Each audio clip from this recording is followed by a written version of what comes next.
আসসালামু আলাইকুম রহমতুল্লাহি ওবারাকাতুহ। রমজানের পরে শাওয়ালের 6 রোজা সম্পর্কিত হাদিস।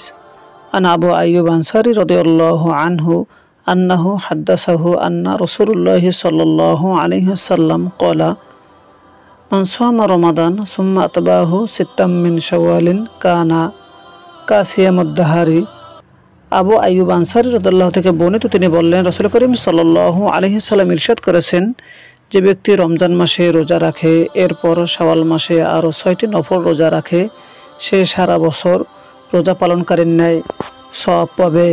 আলহামদুলিল্লাহ। উক্ত হাদিসটি সহিহ মুসলিম শরীফের 2815 নম্বর হাদিসের মধ্যে উল্লেখ রয়েছে। শাওয়ালের এই 6 রোজার নফল রাখলে সওয়াব আছে, না রাখলে কোনো গুনাহ নেই। তবে রাখা উত্তম, ধারাবাহিকভাবে রাখা জরুরি নয়, বরং শাওয়াল মাসের মধ্যে, রমজানের পরবর্তী 1 মাসের মধ্যে যে কোনো সময় মাঝে মধ্যে বিরত দিয়ে রাখলে আদায় হয়ে যাবে। মহান আল্লাহ তাআলা আমাদের সবাইকে রাখার তৌফিক দান করুন। পৃথিবীর সকল মানুষকে আল্লাহ তাআলা হেফাজত করুন। আল্লাহ ও রাসূলের পথে চলার তৌফিক দান করুন।